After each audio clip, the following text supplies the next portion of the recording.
August महिना उजाडला की गावागावात, खेड्यापाड्यात आणि सोशल मीडियावर एकच चर्चा सुरू होते. 9 ऑगस्ट जागतिक आदिवासी दिन. आदिवासींचा सण, आदिवासींचा गौरव दिवस म्हणून आपण सगळे हा दिवस धूमधडाक्यात साजरा करतो. डीजेच्या तालावर नाचतो, रॅली काढतो, जल्लोष करतो. पण एक क्षण थांबा. स्वतःलाच एक साधा प्रश्न विचारून पहा. आपण हे नक्की का करतो आणि 9 ऑगस्ट हाच दिवस का? या प्रश्नाचं खरं उत्तर आपल्याकडे आहे का?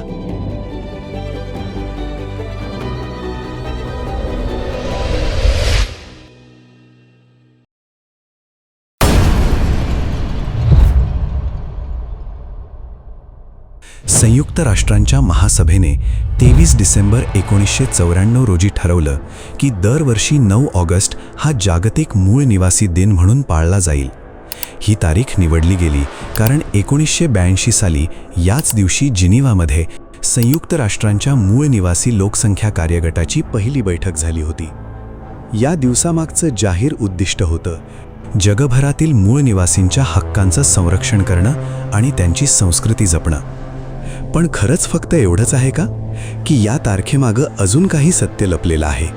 ते समजून घ्यायला आपल्याला इतिहासात थोडं खोल डोकावं लागेल.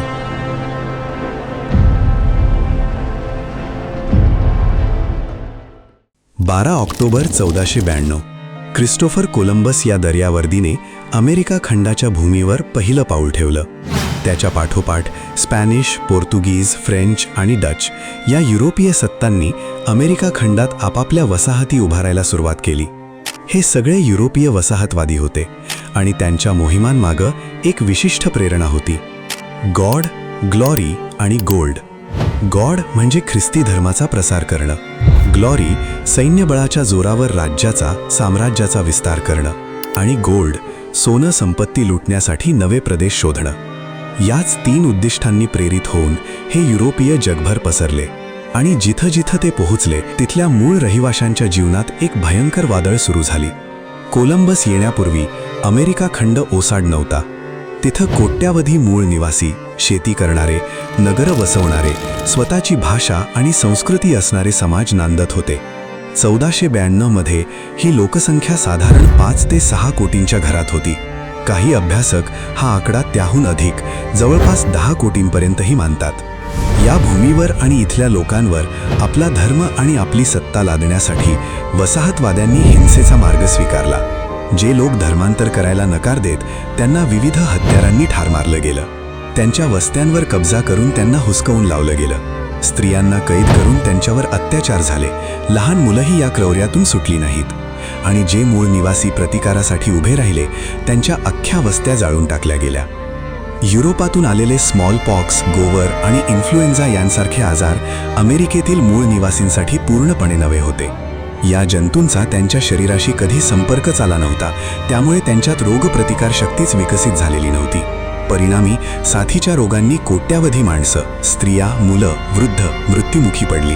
इसवी सन 1763 मध्ये फोर्ट पीट इथं ब्रिटिश अधिकाऱ्यांनी स्मॉलपॉक्स रुग्णांच्या ब्लँकेट्स मुद्दाम मूळ निवासींना दिली. जैविक युद्धाचं हे एक दुर्मिळ पण स्पष्ट पुरावा असलेलं उदाहरण मानलं जातं.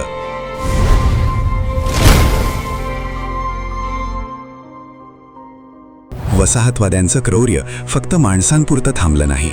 मैदानी प्रदेशातील मूळ निवासींचं संपूर्ण जीवन एका प्राण्यावर अवलंबून होतं: रानगवा म्हणजे अमेरिकन बायसन.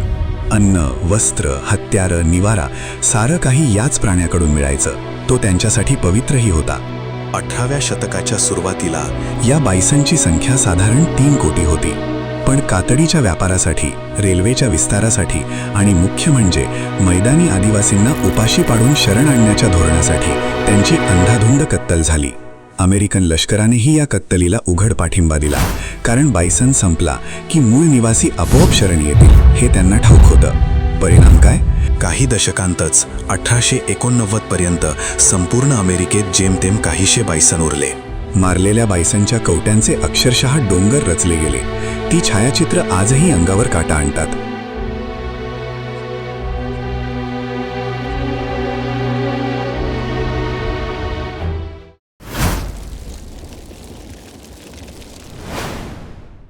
रोग, युद्ध, उपासमार, गुलामगिरी आणि थेट हत्या या साऱ्यांचा एकत्रित परिणाम इतका भयावह होता की इतिहासकार त्याला द ग्रेट डाईंग म्हणजे महामृत्यू असं संबोधतात.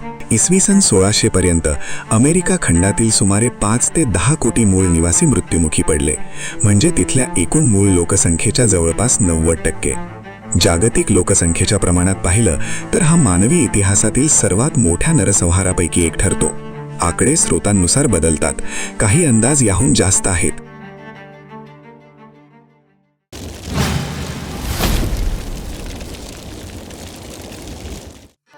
आता कल्पना करा, ज्या घटनेने एका संपूर्ण खंडाची मूळ लोकसंख्या उद्ध्वस्त झाली, त्याच घटनेला काहींनी विजय म्हणून साजरं केलं.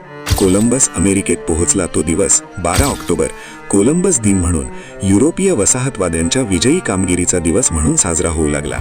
आपल्यावर झालेल्या अन्याय अत्याचाराचा जो उत्सव इतर करत होते, त्याविरुद्ध उरल्यासुरल्या मूळ निवासींनी आवाज उठवला, आंदोलनं केली. याच पार्श्वभूमीवर आदिवासी हक्कांच्या जागतिक चळवळीचा भाग म्हणून संयुक्त राष्ट्रांनी 9 ऑगस्ट हा दिवस जागतिक मूळ निवासी दिन म्हणून घोषित केला.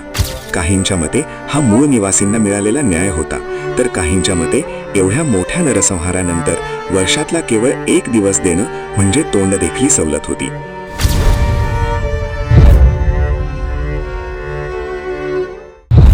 आंतरराष्ट्रीय पातळीवर मूल निवासी इंडिजिनस पीपल्स या संकल्पनेबाबत भारताची भूमिका सुरुवातीपासूनच स्पष्ट राहिली आहे. संयुक्त राष्ट्रांच्या मंचांवर भारत सरकारनं वारंवार मांडलेला मुद्दा असा आहे, स्वातंत्र्याच्या वेळी भारतात राहणारे सर्व नागरिक हे इथलेच मूळचे रहिवासी आहेत. त्यामुळे अमेरिका, ऑस्ट्रेलिया किंवा न्यूझीलंड प्रमाणे बाहेरून आलेले वसाहतवादी विरुद्ध इथले मूळ निवासी अशी फाळणी भारताच्या इतिहासाला लागू होत नाही, अशी भारताची अधिकृत मांडणी आहे.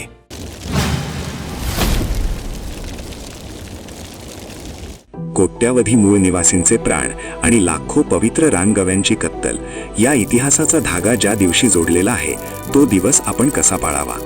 डीजेच्या तालावर नाचून, जल्लोष करून, सण म्हणून, की स्मरणाचा आणि पूर्वजांना श्रद्धांजली वाहण्याचा दिवस म्हणून? इतिहास विसरणं धोक्याचा आहे, पण इतिहासाचं फक्त वरवर स्मरण करणं, त्याचा नेमका अर्थ न समजून घेता तो साजरा करणं, हेही तेवढंच धोक्याचं. ज्यांच्या मृत्यूचं स्मरण करण्यासाठी हा दिवस उभा राहिला, त्यांच्या वेदनेला साझच आपलं वर्तन आहे का, हा प्रश्न आपण स्वतःलाच विचारायला हवा. आपल्या पूर्वजांचा त्याग, आपली संस्कृती, आपली माती, आपली ओळख यांचं स्मरण, जतन आणि गौरव हाच आपला स्वाभिमान.